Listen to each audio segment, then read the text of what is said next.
My brother Marcus threw those words at me like daggers across our father's mahogany desk. You don't deserve this family. The irony was suffocating. After 28 years of watching him embezzle from our family's construction empire, manipulate our elderly father, and systematically destroy everything our grandfather built, Marcus finally showed his true colors. But here's what he didn't know. I had been recording every conversation for the past 6 months. I simply smiled and let him think he had won. Hey everyone! Before we dive into this wild family revenge story, I'm curious, where are you watching from today? This story has more twists than a roller coaster, and trust me, you'll want to stick around for the shocking ending. If family drama and sweet justice are your thing, smash that like button and hit subscribe because this one's about to get intense. My name is Aurora Blake, and until 6 months ago, I believed my family was built on integrity. Our construction company, Blake & Sons, had been our family's legacy for 3 generations. My grandfather started it with nothing but calloused hands and a dream. My father, William Blake, expanded it into a multi-million-dollar empire spanning the Pacific Northwest. Growing up, Marcus was always the golden child. 8 years older, he was groomed from birth to take over the company. Meanwhile, I was expected to be supportive, grateful for whatever scraps of attention came my way. Despite graduating summa cum laude with a business degree from Stanford, despite my innovative ideas that saved the company hundreds of thousands during the recession, I was still treated like an afterthought. The favoritism was suffocating. Marcus received a corner office company car and a salary that made my eyes water. I got a cramped space next to the copy machine and constant reminders that I should be grateful for the opportunity. When I proposed expanding into sustainable building materials, Dad brushed it off. When Marcus suggested the same thing 3 months later, suddenly it was revolutionary thinking. But I stayed. Family loyalty ran deep in my veins, even when that loyalty felt like a one-way street. I told myself things would change, that eventually my contributions would be recognized. I was naive enough to believe that blood meant something. Everything changed on a rainy Tuesday in March. I was working late trying to reconcile some discrepancies in our quarterly reports when I noticed something odd. Payments to a company called Northwest Materials, Inc. seemed inflated, significantly inflated. A $200,000 order for steel beams that should have cost $60,000 max. My curiosity got the better of me. I started digging deeper, cross-referencing invoices with delivery receipts. What I found made my stomach turn. Northwest Materials Incorporated was a shell company. The address led to a vacant lot in suburban Portland. The business license was registered under a name I recognized, Marcus Blake. My own brother was stealing from our family. The scope of his theft was breathtaking. Over the past 5 years, Marcus had siphoned nearly $2 million through fake vendors, inflated contracts, and mysterious consulting fees. He had created an entire network of phantom companies, each one designed to funnel money directly into his personal accounts. But the financial fraud was just the beginning. As I continued investigating, I discovered Marcus had been systematically undermining me for years. He intercepted emails from potential clients, ensuring I never got credit for new business. He badmouthed my work to our father, planting seeds of doubt about my competence. When I proposed that sustainable building initiative, Marcus didn't just steal the idea, he actively sabotaged my original presentation by accidentally deleting my files from the server. The cruelest discovery came last. I found a series of text messages between Marcus and our cousin Jake, who worked in accounting. They were laughing about how easy it was to manipulate Daddy's little princess. Marcus had written, "Aurora actually thinks she has a future here. It's almost sad how desperate she is for approval. Good thing she's too naive to notice what's really happening." The contempt in those messages was like a physical blow. This wasn't just theft, it was a complete betrayal of everything I thought our family represented. I sat in that empty office, surrounded by evidence of my brother's crimes, and felt something shift inside me. The Aurora who desperately sought approval, who swallowed every slight with a smile, who believed family loyalty meant accepting mistreatment. She died that night. In her place rose someone harder, smarter, and absolutely determined to make sure Marcus faced consequences for what he had done. I started making copies of everything: invoices, bank statements, email threads, text messages. I created secure backups in multiple locations, but I didn't confront him immediately. Instead, I began building an airtight case gathering evidence so comprehensive that denial would be impossible. For the next 6 months, I became a different person at work. I smiled at Marcus's condescending jokes. I nodded when he took credit for my ideas. I played the role of the grateful little sister while methodically documenting every instance of fraud, every manipulative conversation, every dismissive comment. The hardest part was watching him manipulate our father. Dad was 73, showing early signs of memory issues that Marcus exploited ruthlessly. He convinced Dad to sign documents without reading them to approve expenditures that went straight into Marcus's pockets. Watching my father's trust being weaponized against him broke something in me. But I endured it all because I knew that patience would make my eventual revelation that much sweeter. The opportunity I had been waiting for arrived with our annual board meeting in September. Marcus had been pushing Dad to make him the official CEO, claiming the transition needed to happen before the company lost momentum. He scheduled a family meeting for the Friday before the board convening, ostensibly to discuss the transition of power. I arrived at Dad's home office that evening, carrying a leather portfolio that contained copies of everything. Marcus was already there, looking smugly confident as he spread financial documents across Dad's antique desk, carefully curated documents that painted a rosy picture of his leadership. "Aurora, perfect timing," Marcus said without looking up. "Dad and I were just reviewing the numbers. The company's never been more profitable." I took a seat across from him, my portfolio resting on my lap. "The numbers are certainly interesting," I agreed. For the next 30 minutes, Marcus painted himself as the visionary leader our company needed. He talked about his innovative partnerships, his strategic cost-cutting measures, his forward-thinking investments. Dad nodded along, clearly proud of his eldest son's apparent business acumen. "Which brings us to why we're here." Marcus continued, his voice taking on a more serious tone. "Dad, I think it's time we discussed Aurora's role in the company moving forward." My father's expression shifted slightly.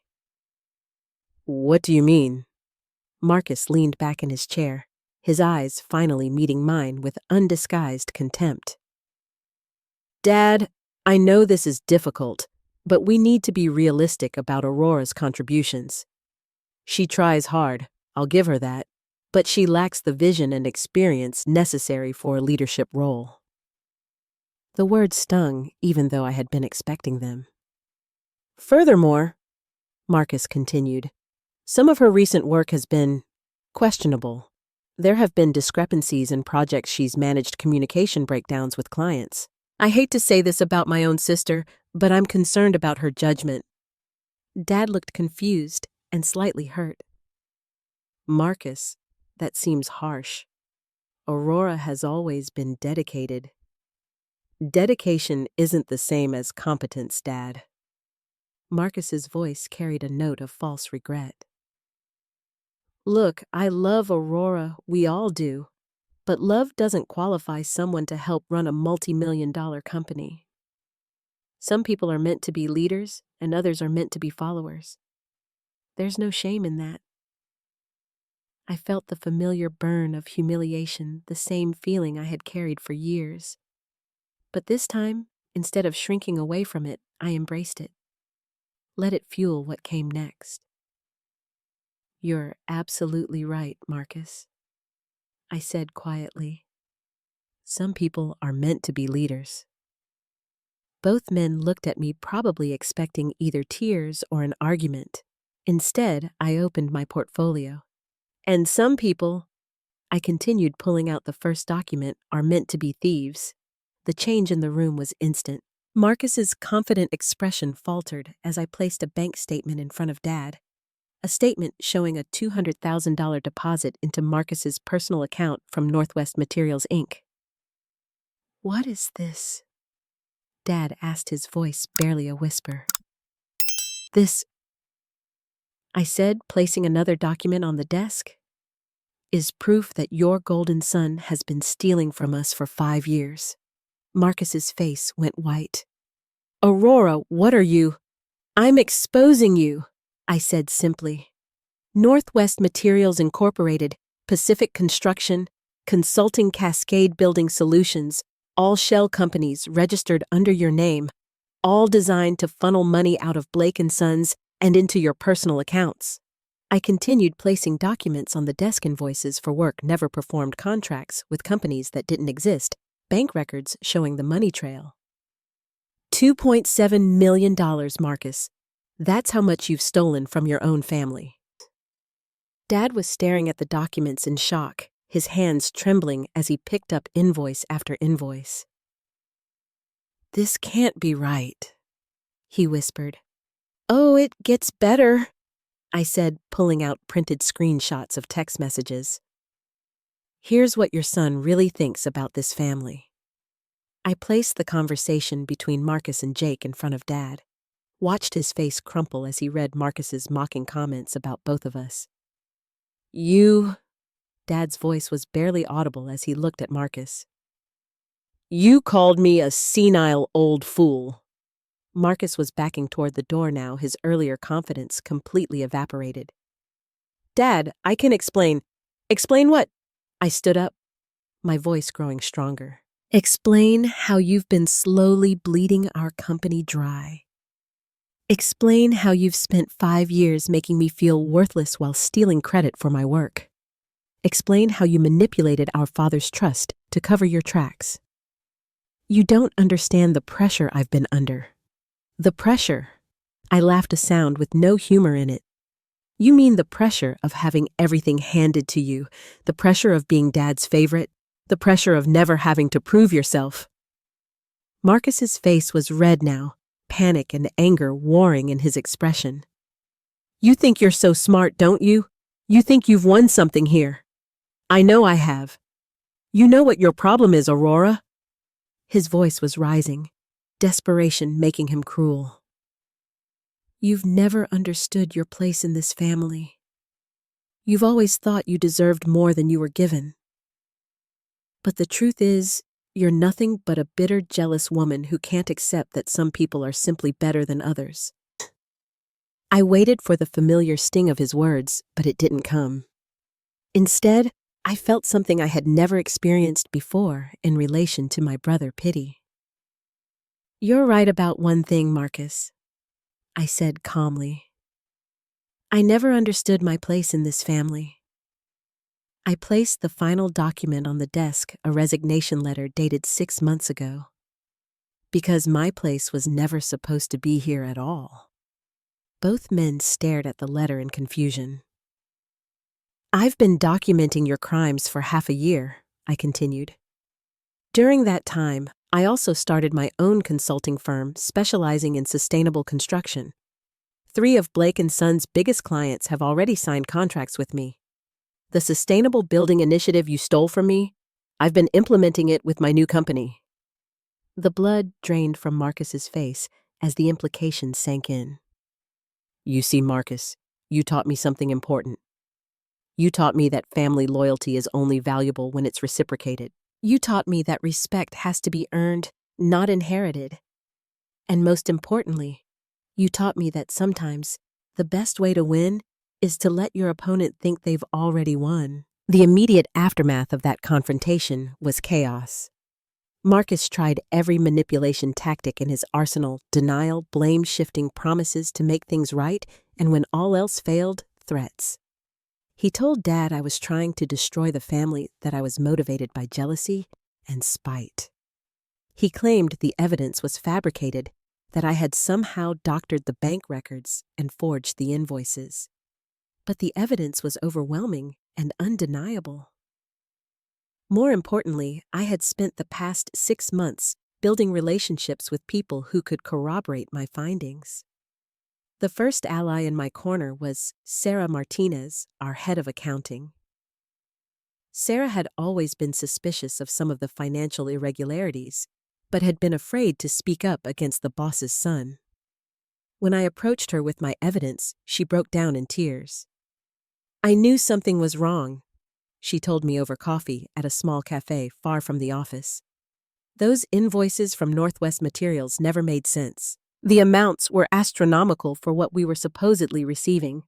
But every time I tried to question them, Marcus would remind me who signs my paychecks. Sarah had been keeping her own informal records, noting discrepancies she couldn't explain. Her documentation proved invaluable in establishing a timeline of Marcus's fraud. More importantly, she revealed something I hadn't known. Marcus had been pressuring her to falsify tax documents. He told me it was just creative accounting that every company did, Sarah explained. He made it sound like I was being naive for questioning it, but I refused to sign off on anything that didn't add up. That's probably why he never fully trusted me with the worst of it. Next, I reached out to James Morrison, a former employee who had left the company abruptly 2 years earlier. James had been one of our most talented project managers until he disappeared one day without explanation. When I tracked him down, the real story emerged. I discovered Marcus was padding contracts. James told me over a phone call, adding unnecessary materials, inflating labor costs, then pocketing the difference through his shell companies. When I tried to report it to your father, Marcus got to him first. Suddenly, I was the one accused of padding contracts. James had been forced out of the company in disgrace, his reputation in the industry destroyed by Marcus's lies. He had been afraid to fight back because he needed the severance package to support his young family. I've been waiting 2 years for someone to expose that bastard, James said. I'll testify to whatever you need. The third crucial ally was someone I hadn't expected: Linda Walsh, Marcus's own assistant. Linda had worked for the company for 15 years and had front-row seats to all of Marcus's schemes. She contacted me secretly after word of the confrontation with Dad began to spread through the office. I've been documenting everything, Linda confessed during a clandestine meeting in her car. Every fake invoice he made me process, every shell company he had me contact, every lie he told your father. I was terrified to speak up because I needed this job, but I couldn't stand watching him destroy your family's legacy. Linda's evidence was the most damning of all. As Marcus's assistant, she had access to his emails, his calendar, and his phone records. She had screenshots of conversations with the fake vendors, records of meetings that never appeared on official calendars, and even audio recordings from her phone when Marcus had asked her to lie to auditors.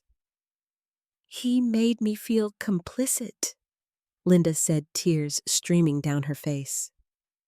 Every day I stayed silent, I felt like I was stealing from your family too. I'm so sorry, Aurora. I should have spoken up sooner. But the most surprising ally came from within my own extended family. My cousin Jake, the same Jake whose text messages with Marcus I had discovered, reached out to me 3 days after the confrontation. I need to talk to you, he said, his voice shaking when he called. I know you probably hate me, but there are things you need to know. We met at a diner on the outskirts of town, far from anywhere we might be recognized. Jake looked terrible, pale, exhausted, like he hadn't slept in days. I never wanted to be part of it, he began immediately. Marcus had dirt on me, Aurora. Stupid mistakes I made when I first started working for the company. He threatened to expose everything unless I helped him. The story Jake told was even worse than I had imagined. Marcus hadn't just been stealing money, he had been systematically blackmailing family members and employees to maintain his schemes. Jake's mistake had been a minor bookkeeping error that Marcus had discovered and blown out of proportion. He told me that one error could be seen as embezzlement if presented the right way, Jake explained. He said he would protect me if I just helped him with some accounting adjustments. It started small, but it kept getting bigger and bigger. Jake revealed that Marcus had similar leverage over at least 3 other employees. He also confirmed something I had suspected, but couldn't prove. Marcus had been drugging Dad's coffee during important meetings to make him more confused and compliant. "Just mild sleep aids," Jake said quickly when he saw my expression. "Nothing dangerous, but enough to make him foggy when Marcus needed him to sign documents without reading them carefully." That revelation made my blood run cold.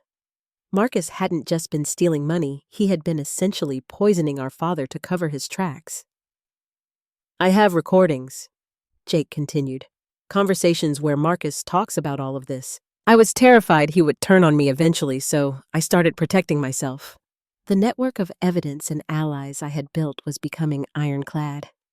But I knew Marcus wouldn't go down without a fight. He had spent years perfecting his manipulation tactics, and he wouldn't hesitate to use them against me. Sure enough, within a week of our confrontation, Marcus launched a counteroffensive. He convinced Dad that I was having some kind of breakdown, that my accusations were the result of stress and jealousy. He brought in a sympathetic doctor who suggested that my claims might be symptoms of a psychological disorder. "She's always been unstable," I overheard Marcus telling Dad during one of his visits. "Remember how emotional she got when she didn't make partner at her first job? Remember how she reacted when Bradley broke up with her? This is just another manifestation of her inability to handle disappointment." Marcus was rewriting history, turning my normal emotional reactions to life events into evidence of mental instability. It was gaslighting on a professional level, and I watched in horror as Dad began to doubt everything I had shown him. But I had learned patience from 6 months of careful planning. Instead of panicking or becoming defensive, I simply continued building my case. Every lie Marcus told created new evidence of his manipulation. Every attempt to discredit me revealed more of his true character to the people watching. The breakthrough came when Marcus made a critical mistake. In his desperation to maintain control, he tried to bribe Sarah Martinez to recant her testimony supporting my claims. "He offered me $50,000 to say I made up the accounting irregularities," Sarah told me after Marcus's clumsy attempt. "He actually had the nerve to suggest that you had pressured me into lying about him." But Sarah had learned from my example. She recorded the conversation. Marcus's voice was clear on the recording. "Look, Sarah Aurora has obviously convinced you to participate in some kind of vendetta against me. I understand why you might be confused about what you've seen, but think about your future with this company. $50,000 is a lot of money. It could help you see things more clearly." The recording proved that Marcus wasn't just a thief, he was actively trying to obstruct the investigation into his crimes. More importantly, it demonstrated the same pattern of manipulation and intimidation he had used throughout his tenure at the company. Armed with this new evidence and a growing network of allies, I prepared for the next phase of my plan. Marcus thought he was fighting for control of the company, but I was fighting for something much more important: justice for everyone he had hurt, and the restoration of my family's integrity. The war between us was just beginning, and I intended to win. Just when I thought I had built an unshakable foundation of evidence and allies, everything came crashing down. The betrayal came from the person I least expected: Linda Walsh, Marcus's own assistant, who had provided some of the most damaging evidence against him. It started with a phone call on a Tuesday morning that changed everything. "Aurora, we have a problem." Sarah Martinez's voice was tight with panic. "Linda's recanted everything. She's claiming she made up all the evidence against Marcus." My blood went cold. "What do you mean she made it up?" "She submitted a written statement to your father yesterday. She says you pressured her into fabricating documents and recordings. She claims you threatened her job if she didn't help you frame Marcus." I felt like the ground was shifting beneath my feet. Linda's evidence had been the cornerstone of my case against Marcus. Without her testimony, the audio recordings and the documentation she had provided, my accusations would look like exactly what Marcus claimed they were, a vindictive sister's attempt to destroy her brother's reputation. That's impossible, I said, though even as the words left my mouth I felt doubt creeping in. I have copies of everything she gave me, the recordings, the emails. She's claiming you forced her to doctor those recordings, Sarah interrupted. Marcus is saying you used some kind of audio editing software to make fake conversations. Aurora, this looks really bad. The full scope of what was happening hit me like a physical blow. Marcus hadn't just convinced Linda to betray me, he had orchestrated an entire counter-narrative that painted me as an unstable, vindictive woman willing to fabricate evidence to destroy her own family. Within hours, the story got worse. Linda had gone to the local newspaper with her confession, claiming she was coming forward to expose my campaign of harassment against Marcus.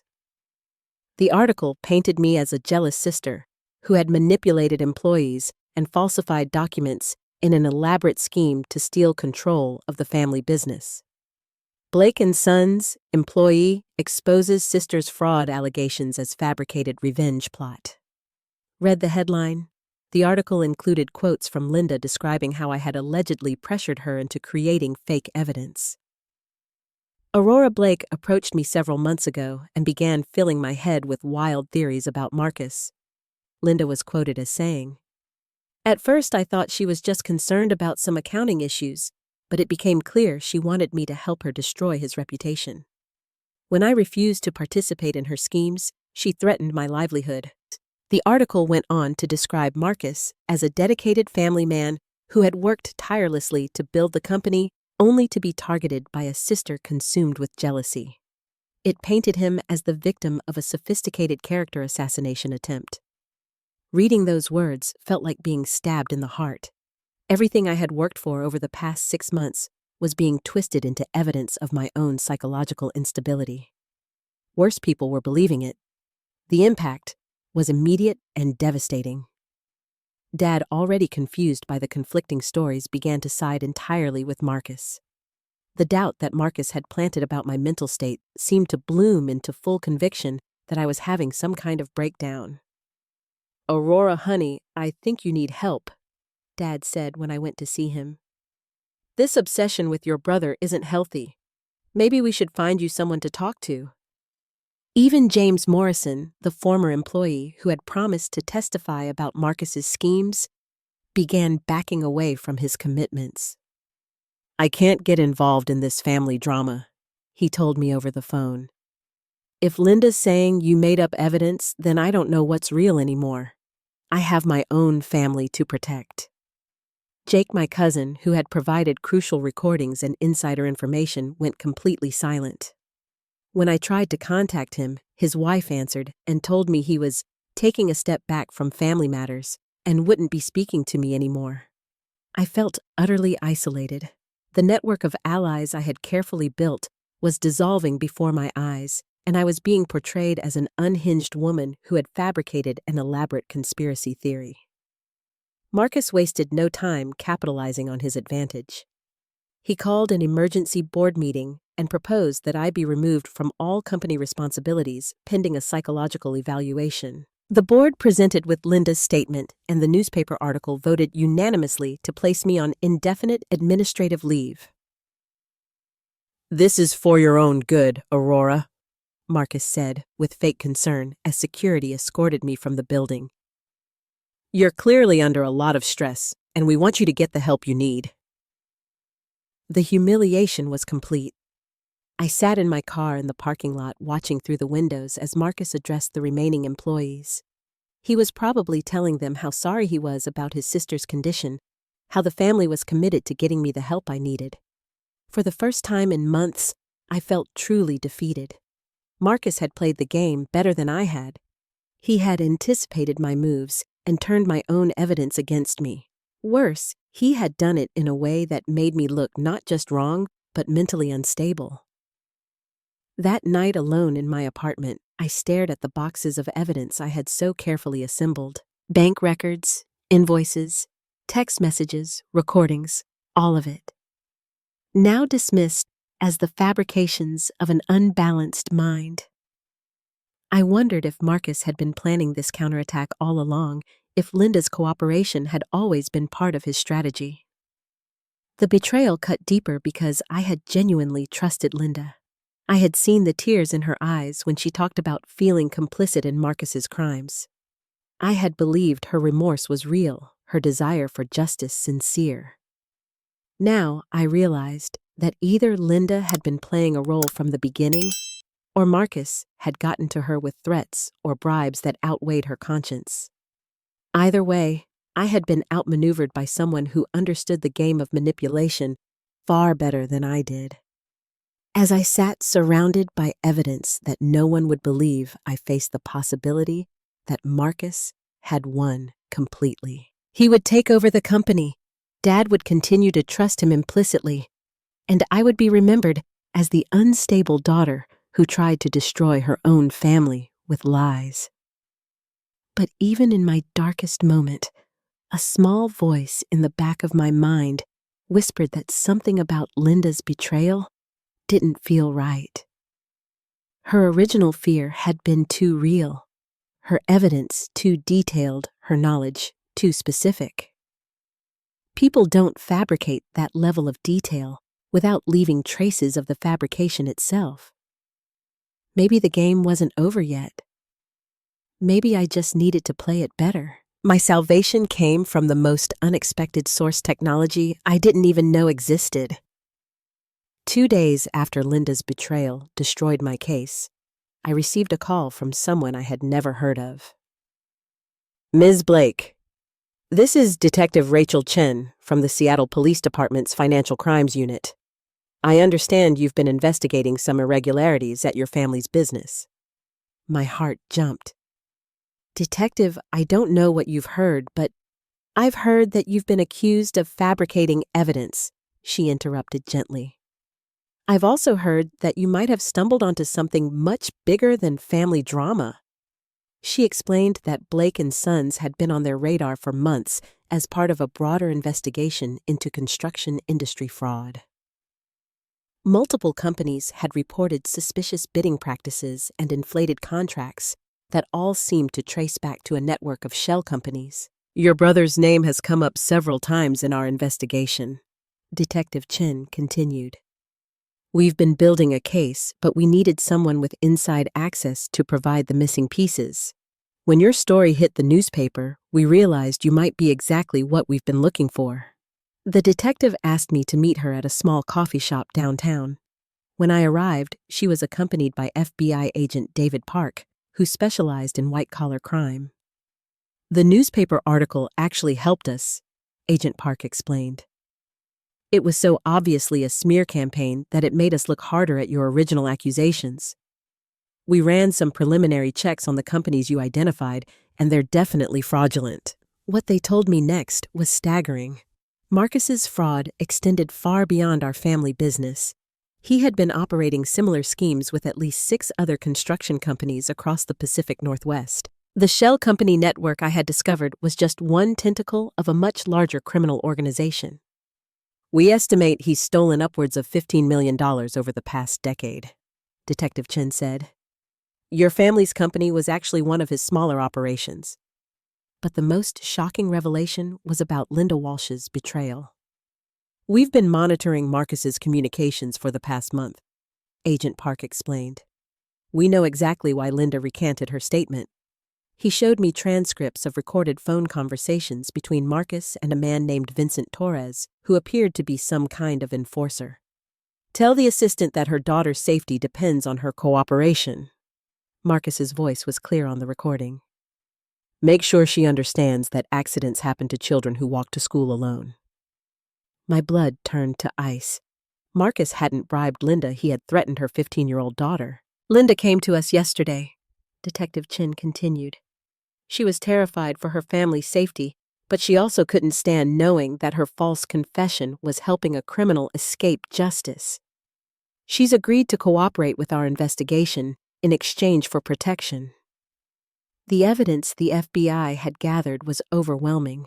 They had financial records from multiple banks, communications between Marcus and his criminal associates, and documentation of threats made against anyone who opposed him.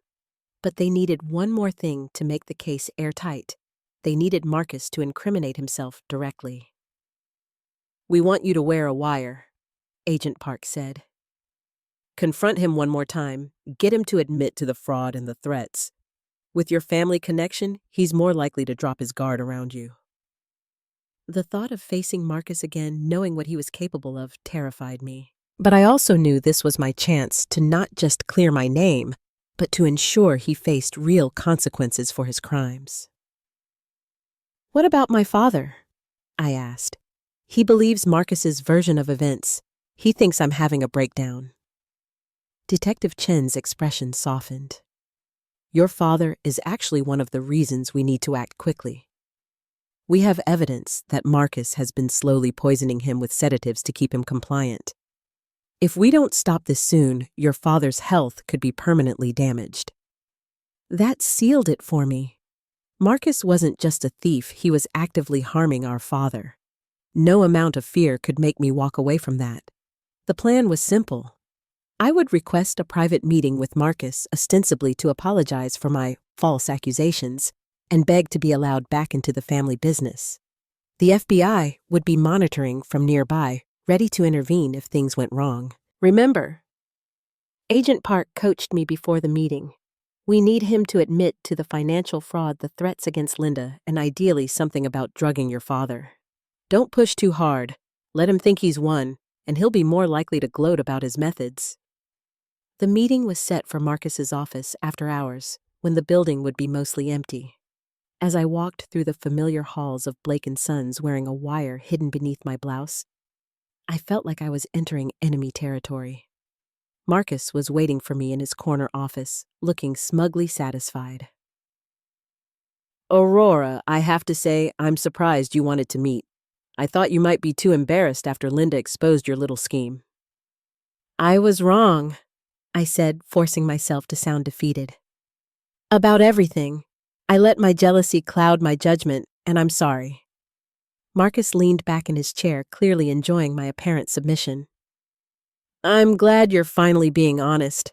This whole thing has been hard on Dad, you know. He's been worried sick about your mental state." "I know. That's why I want to make things right. I want to come back to work to be part of the family again." "Well, that's going to take time," Marcus said, his voice taking on a patronizing tone. "Trust needs to be rebuilt.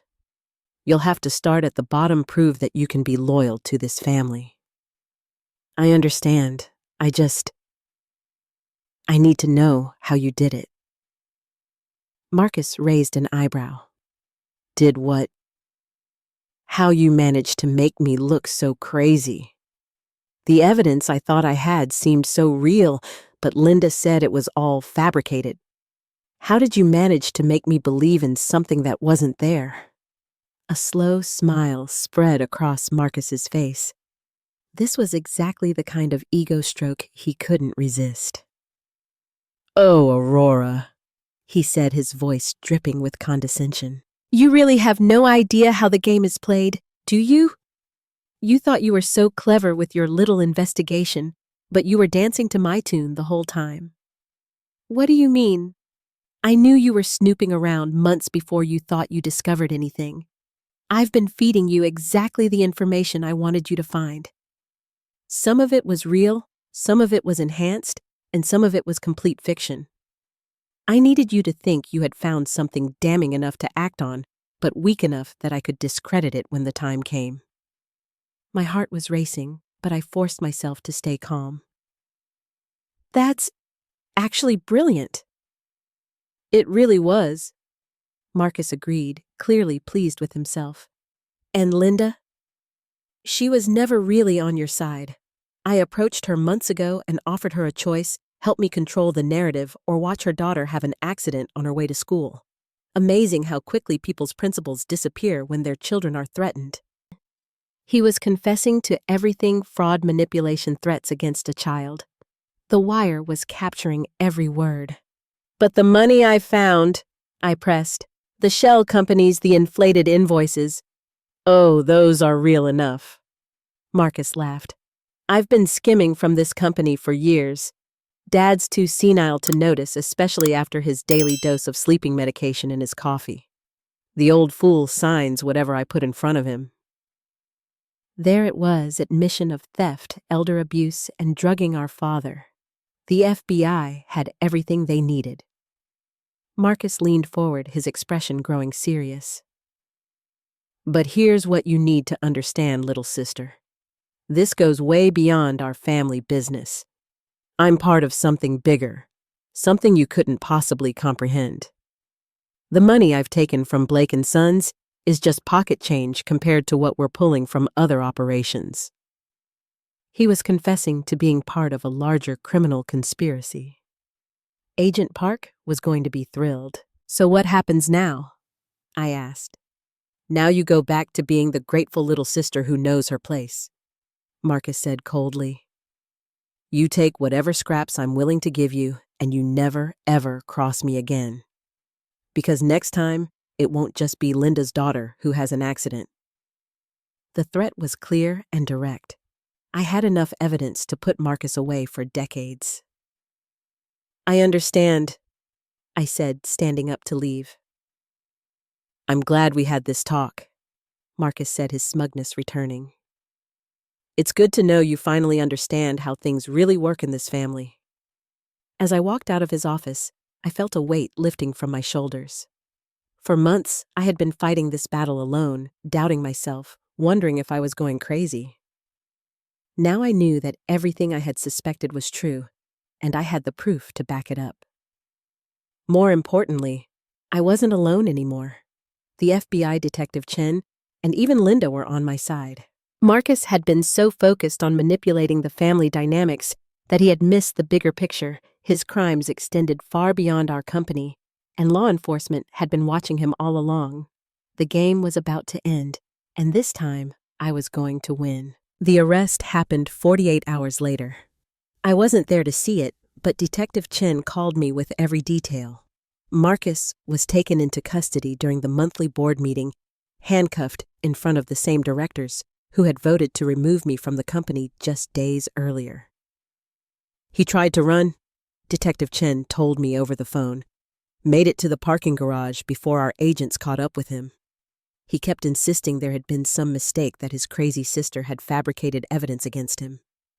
The irony was perfect.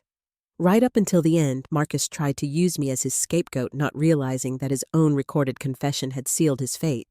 The scope of the charges was staggering. The FBI had traced Marcus's criminal network across 7 states, connecting him to 37 shell companies and over $20 million in fraudulent transactions. But it wasn't just financial crimes. The threats against Linda's daughter and other witnesses earned him additional charges of intimidation and conspiracy. The local newspaper that had published Linda's false confession ran a front-page retraction within 24 hours of Marcus's arrest. Blake and Sons executive arrested in multi-million-dollar fraud scheme. The new headline read. The article included a public apology to me and detailed explanation of how Marcus had coerced Linda into providing false testimony. But the most satisfying moment came 3 days after the arrest, when I walked into Dad's hospital room. The doctors had found dangerous levels of sedatives in his blood. Marcus had been essentially drugging him for over a year. With the chemicals clearing from his system, Dad's mind was sharp again, for the first time in months. Aurora, he said, as soon as I entered the room, tears streaming down his face. I'm so sorry, sweetheart. I should have believed you. I took his hand, feeling years of hurt and frustration finally beginning to heal. You couldn't have known, Dad. Marcus manipulated all of us? I failed you, he said, his voice breaking. For years, I let him treat you like you didn't matter. I made excuses for his behavior because he was my firstborn, because I thought that's what legacy meant, passing everything to the eldest son. Dad, no, let me finish. You built something beautiful with your consulting firm while Marcus was destroying everything we had worked for. You showed integrity while he showed greed. You protected this family while he betrayed it. Dad squeezed my hand tighter. I want to make this right. Making things right turned out to be more comprehensive than I had ever imagined. With Marcus's theft exposed, the company's board voted unanimously to offer me the position of CEO. But more than that, Dad wanted to completely restructure how Blake & Sons operated. "I've been thinking about what you said about sustainable building," Dad told me during one of our planning sessions. Not just the environmental impact, but building a business that sustains itself through integrity instead of manipulation. Together, we developed a new company charter that emphasized transparency, employee protection, and ethical business practices. The shell companies Marcus had created were dissolved, and every penny that could be recovered was reinvested into the legitimate business. But the most meaningful change was personal. For the first time in my life, I felt like a true member of the Blake family instead of an outsider grateful for scraps of attention. The justice system worked with surprising efficiency. Marcus pled guilty to all charges in exchange for a 25-year sentence. His criminal associates received similar terms, and the entire network of construction fraud was dismantled. Linda Walsh became our new head of security and compliance, tasked with implementing systems to prevent future fraud. Her courage in coming forward despite threats against her family made her a natural choice for protecting the company from future manipulation. "I never want another employee to feel as helpless as I did," Linda told me on her first day in the new role. "What Marcus did to your family, to me, to everyone, it can never happen again." Sarah Martinez was promoted to Chief Financial Officer, bringing the same attention to detail that had helped expose Marcus's crimes to her oversight of our legitimate operations. Even Jake, my cousin, who had been blackmailed into helping Marcus, found redemption. With Marcus's leverage against him exposed as fraudulent, Jake was able to come clean about his coerced participation. He became one of our most effective advocates for employee protection policies. "I spent 3 years living in fear of what Marcus might do to my career," Jake told me. "I never want anyone else to feel that kind of powerlessness." The most unexpected development came 6 months later, when Detective Chen offered me a consulting position with the Financial Crimes Unit. "You have a natural talent for investigating corporate fraud," she explained. "Your attention to detail and your ability to build trust with witnesses could help us solve cases that have been cold for years." I accepted the position, splitting my time between running Blake & Sons and helping law enforcement track down white-collar criminals. The work was challenging and deeply satisfying, using the skills Marcus had forced me to develop to protect other families from the kind of devastation he had caused. 1 year after Marcus's arrest, Blake & Sons was more profitable than it had ever been. Our sustainable building initiatives were winning awards and attracting clients who valued both environmental responsibility and business integrity. But the real victory was personal. I had built the kind of family I had always wanted, one based on mutual respect, trust, and shared values rather than manipulation and favoritism. Dad often said that Marcus had inadvertently given us a gift by forcing us to rebuild our family from scratch. "We kept all the love," he would say, "but we threw out all the dysfunction." Looking back on that confrontation in Dad's office, when Marcus told me I didn't deserve this family, I realized he was absolutely right. I didn't deserve the dysfunctional, manipulative family that had existed before. I deserved something much better. And now I had it. The chosen family I built from the ashes of Marcus's betrayal was stronger than anything blood alone could create. It was built on choice, respect, and shared commitment to something bigger than individual ambition. Sometimes the best revenge isn't getting even. It's building something so beautiful that it makes the original offense irrelevant. Have you ever had to choose between family loyalty and doing what's right? How do you handle situations where someone you trust betrays that trust completely? I'd love to hear your thoughts in the comments below. Sometimes the most painful experiences teach us the most valuable lessons about who we really are and what we're capable of achieving. If this story resonated with you, please hit that like button and subscribe for more real-life stories about justice family drama and finding strength in unexpected places. Share this with someone who needs to hear that sometimes walking away from toxic family dynamics is the bravest thing you can do. Thank you for joining me on this journey from betrayal to triumph. Remember, blood may make you related, but respect, trust, and genuine care make you family. Here's to building the relationships we deserve and having the courage to fight for what's right, even when it costs us everything we thought we wanted.